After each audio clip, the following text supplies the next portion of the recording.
Are you ready, kids? Aye, aye, Captain! I can't hear you! Aye, aye, Captain! There aren't that many TV show video games out there, and there are even less good ones. Some aren't even that good, but a lot of people remember them fondly for other things they do rather than having great gameplay. Such was the case for Spongebob SquarePants Battle for Bikini Bottom, a 3D platformer that released on the Xbox, PS2, and GameCube. It received fairly medium reviews and had a lot of content cut out of it before release, but many people remember it for how well it paid homage to the TV series. So much so that someone decided it needed to be remade and released with its cut content for new gamers. Here is my review of Spongebob SquarePants Battle for Bikini Bottom Rehydrated for the Nintendo Switch. The story of Rehydrated is the same as it was in the original. Plankton, in another attempt to get the Krabby Patty secret formula, creates an army of robots he plans on unleashing on Bikini Bottom. Unfortunately, when he made them, his machine was set for robots to not obey anybody, leading to him being in as much danger as everyone else.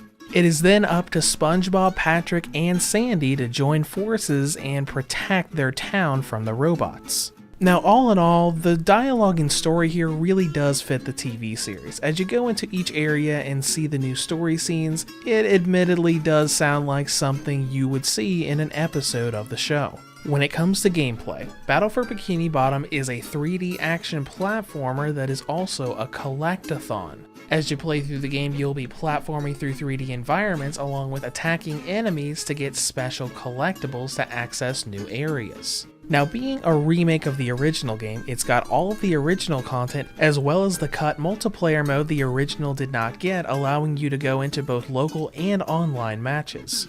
Now, overall, this is a collectathon as I mentioned earlier, so it's a game in the same vein as many N64 and PS1 games like Super Mario 64, Banjo-Kazooie, and the old Crash and Spyro games, though this is a little bit more casual than they were. As you go through each world, you collect golden spatulas, and getting so many allows you to open up new areas and levels from the initial Bikini Bottom hub world. You also collect a lot of shiny objects from downing enemies and obstacles that you can use to basically make bridges and other structures that allow you to access different areas of the level you're in. And in collectathon fashion, each world has a lot of spatulas that you can collect both in a main quest for that world as well as many side and hidden objectives that you can find by exploring. Finding all of these hidden objectives will have a lot to do with you cycling between the 3 different playable characters. They all have different abilities, with SpongeBob having many jumping jellyfishing attacks, Patrick having an AoE ground pound and the ability to throw objects at faraway enemies, and Sandy able to cross long distances with her lasso that she can use to glide across the air. You also gain more abilities as you play the game further, allowing you to basically increase what you can do and go back to the previous levels and use those abilities to find even more hidden stuff. Now, as far as what the levels are, every single world you visit is a locale or place from the TV show, and all of them are filled to the brim with references to said show. Now, some of these are simple cosmetics set up in people's houses like posters or pictures, but others are part of the environment. Every single time I go to the downtown Bikini Bottom world and see that hot sauce all over the ground, I can't help but be reminded of things like this. By the powers of naughtiness, I command this particular drop of hot sauce to be really, really hot. It's also really great that they brought in almost the entire show's cast of voice actors for this game. The only characters that seem to have a different voice actor here are Mr. Krabs and Mermaid Man. Now, when it comes to the gameplay loop, it's pretty fun once you get into it, especially if you're a fan of these 3D collectathons, though the difficulty does jump around a lot. Many areas of the game feel directed towards a very young casual audience, with the difficulty being extremely easy. And then you can get into other parts of the same level that feel like the difficulty spikes a lot and the demographic changed. It's not really a huge issue, especially if you're someone like me who was still growing up when the show first aired. It's just worth noting that the difficulty does not stay consistent. But what does stay consistent is the amount of content and length we've got here. The multiplayer mode doesn't really add that much to the game, and from start to finish, the single player content will likely take you about 10 to 12 hours, depending on how much you want to do. I spent about 11 hours in the game, and I didn't rush through, but I also didn't do everything.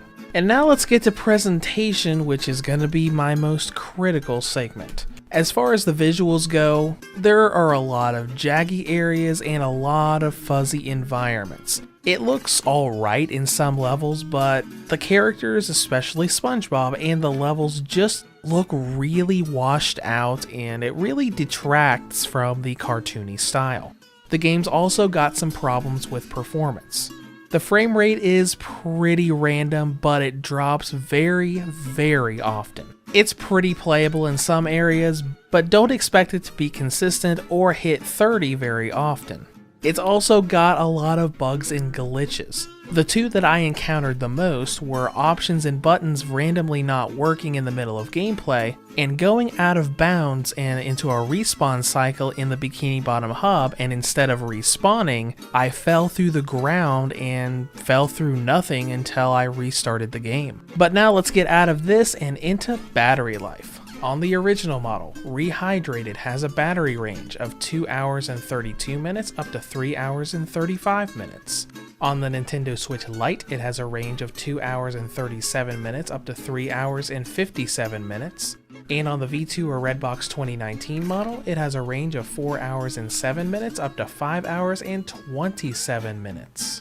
In conclusion, Rehydrated brings a cult classic to handhelds that pays homage after homage to the classic Nickelodeon cartoon.